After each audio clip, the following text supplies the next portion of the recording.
因為而家如果我唔遮面，佢隨時可以拉我藏有非法武器喺度。你而家 Chen LM was 15 years old when this incident happened. The young girl was living with her grandfather because her parents had been divorced for a long time. Nevertheless, 15-year-old Chen continued to maintain a warm relationship with her mother. The young girl had a difficult childhood. Chen's parents were constantly fighting at the time, and as a result, the little girl had even run away from home several times. Most children growing up in such an environment do not have much desire to learn and receive education. But Chen was different. Chen was successful at school and could even be said to be the star of the school. The girl loved swimming and even won awards in swimming competitions several times. However, towards the end of 2018, Chen started having problems in her classes. Her grades dropped, she started arguing regularly with her classmates, and she experienced many other adolescent problems. As a result, the girl had to change schools several times in a short period of time. As May 2019 approached, Chen decided to improve her life. She enrolled in a design course at an institute in Hong Kong and found a part-time job at a restaurant near her home. During the summer months, protests against the extradition bill began in Hong Kong. Chen also participated in these protests and took part in various demonstrations from June to August. In September, the girl stopped dealing with the protests and actively started her classes. However, she was not destined to study for a long time. Chen LM disappeared on September 19th. That day, Chen's classes started at 11 o'clock in the morning and ended at 13 o'clock. About half an hour later, she left the institute with a friend, and they both got on the metro at Teo Keng Lang metro station. Chen's house was in the northwest part of Hong Kong, and she usually had to switch to another line at Mei Fu station to get home. At 14:55, the train the girls were on arrived at Mei Fu station. However, while her friend switched to another line, Chen stayed on the train. According to her friend, Chen said she needed to visit a shopping mall called K11, but did not specify why. Chen sent a short message to her friend 10 minutes later, saying she had changed her mind about going to the shopping mall and would go home. But the girl never came home that day. Chen's worried family contacted the police only on September 21st, that is 2 days after Chen disappeared. During these 2 days, they called Chen's phone and tried to find the girl on their own, but the search yielded no results. At around 11 o'clock on September 22nd, a local fisherman saw a floating object resembling a human figure about 109 yards off the coast. Motorboat police officers were immediately sent to the scene, and shortly afterwards it was determined that the object floating in the water was indeed a human body. The body belonged to a young girl and was completely naked. The corpse was immediately sent to forensic experts to determine the cause of death and identity. According to the conclusions reached by the experts, there were no signs of violence on the body. Bruises, scratches, fractures, puncture wounds. None of these were present. Blood tests also came back negative. There was no alcohol or any other substance in the girl's body. Forensics also said there was no sign of rape on the body. All of this indicated that the girl had simply drowned. The identity of the drowned girl was only revealed 2 weeks later. It was determined that she was Chen LM, the missing student of the Design Institute. The investigation that was launched did not help much in shedding light on what happened. There were many oddities in this incident, and these oddities began on the night of September 18th to 19th. The girl's grandfather told the police that he woke up at 3 a.m. to a rustling sound coming from the next room. The grandfather soon learned the cause of the rustling. His granddaughter was cleaning in the next room. According to him, she had heard some noises and couldn't sleep. That night, Chen didn't sleep at all. And at 11 a.m., as you already know, she went to class at the institute. Despite not having slept, Chen was 10 minutes late. The oddities continued at the institute. According to her classmates, after Chen arrived in class, she took off her shoes and laid down on the floor to sleep. She used another student's backpack as a pillow.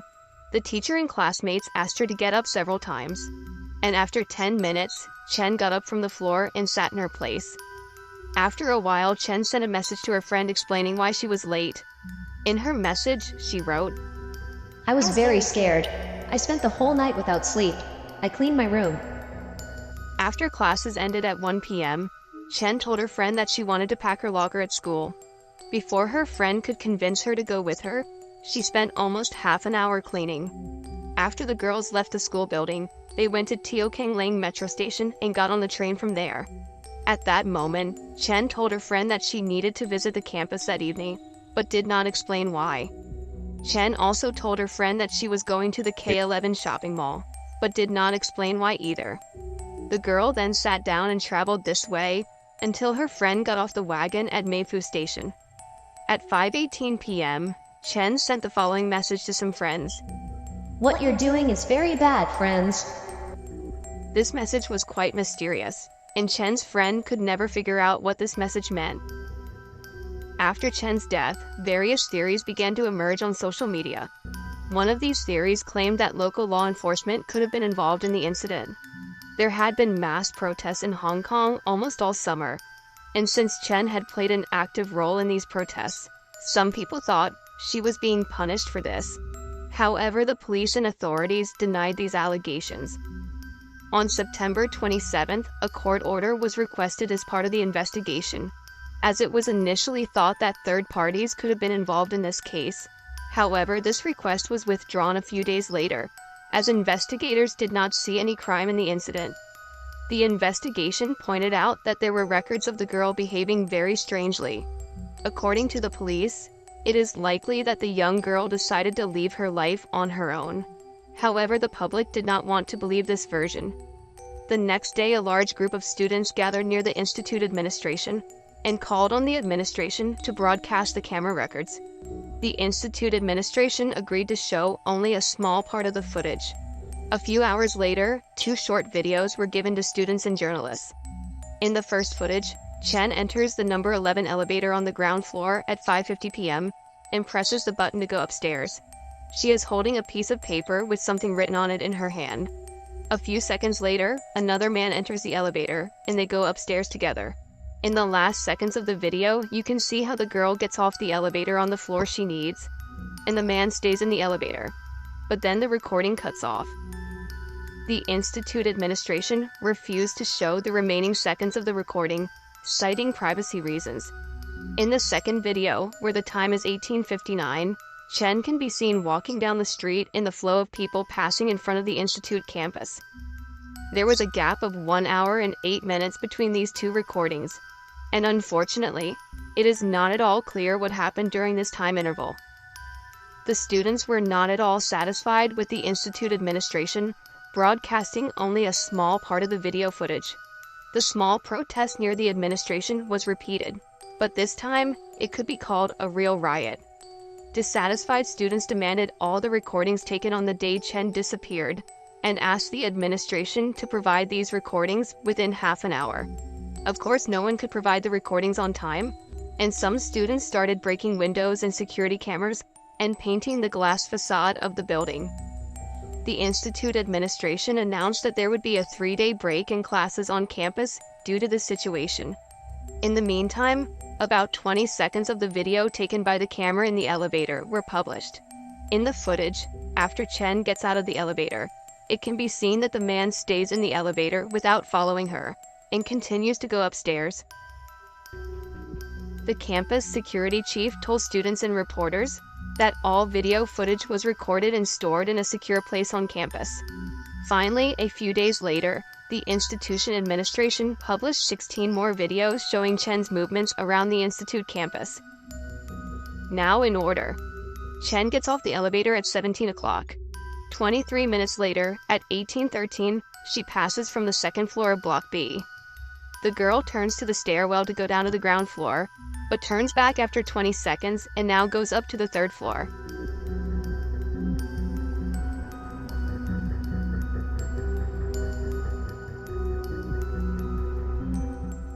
At 18:27, the camera catches Chen walking on the 9th floor, which is the roof of the institute. At 18:58, the girl continues to walk on the roof of the institution, crossing her hands in front of her. A few seconds later, Chen is walking in the opposite direction. If you pay attention, she looks around from time to time.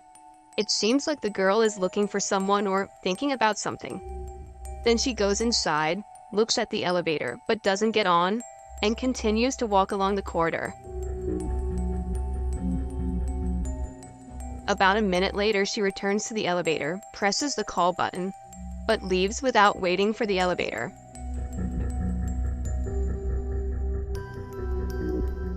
At 18:36, Chen returns to the roof, but this time there is a very significant change in her appearance. Pay attention to her feet. She has no shoes. If we go back 5 minutes, you can see that she had shoes on her feet. Apparently, Chen took off her shoes after going up to the 10th floor, and when she returned, she was barefoot.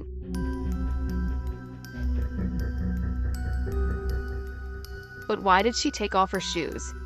I have an idea about this that I will share later, but for now, let's continue examining the records. 5 minutes later, on the same 9th floor, Chen approaches the elevator again, presses the call button again, and leaves without waiting for the elevator. Chen then, apparently using the stairs, goes down to the 7th floor, and a few minutes later, goes up to the 9th floor again.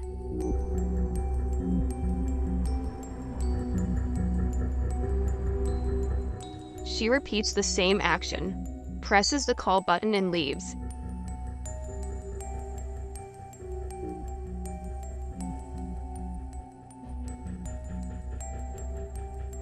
Then Chen goes down to the 7th floor again, but this time she is in the canteen, where other students are sitting at their laptops or eating and not paying attention to her. Throughout this time, the girl did not approach anyone or talk to anyone. Then she does the same thing again. Chen goes to the elevator, presses the button, and again does not wait for the elevator.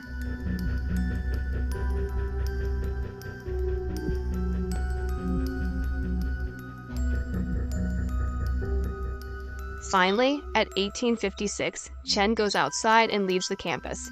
At 18:59, she is walking barefoot towards the park.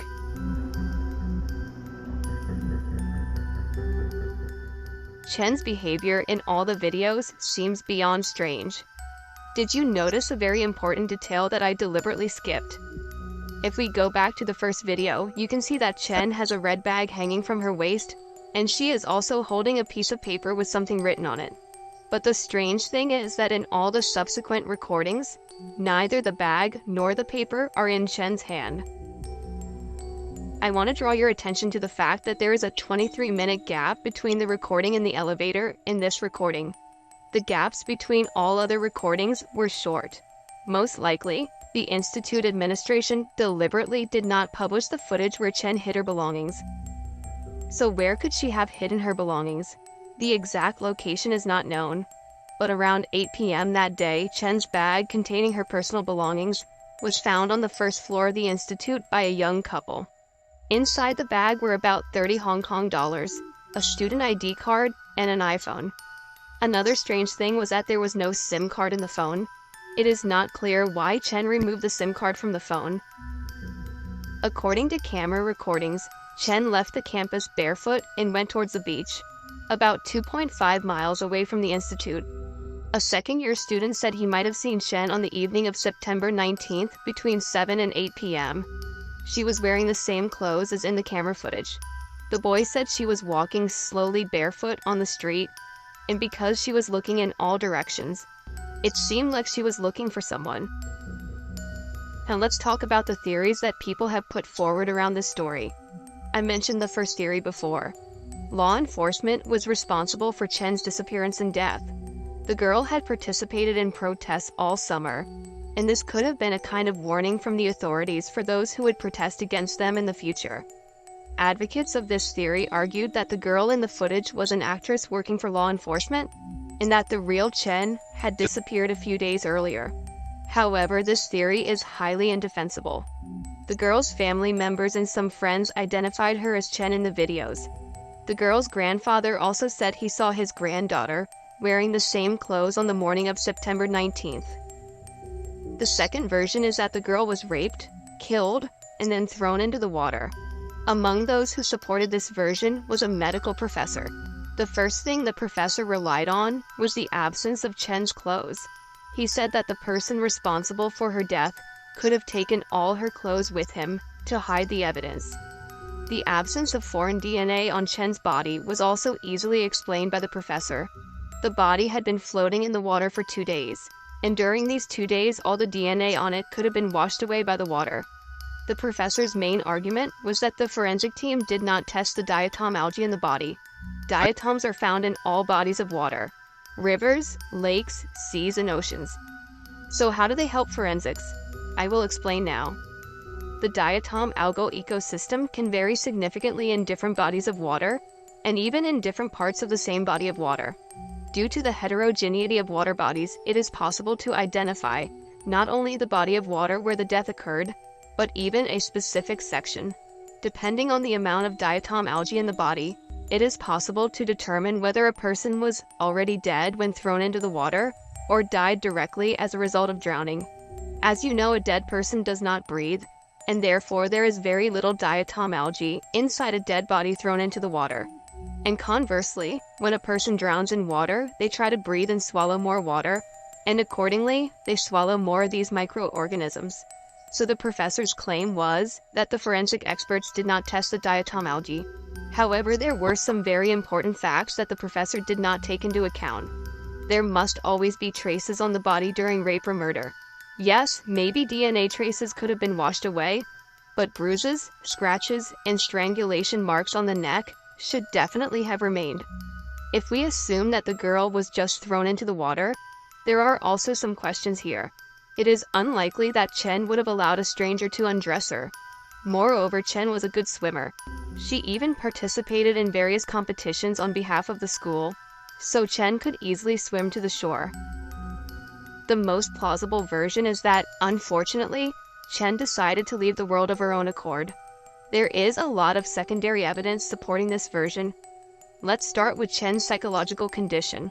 The night before she disappeared, the girl told her grandfather that she heard noises and couldn't sleep. Another important fact was that the girl was cleaning her room. Chen also cleaned her locker at the institute. I have a reasonable explanation for this.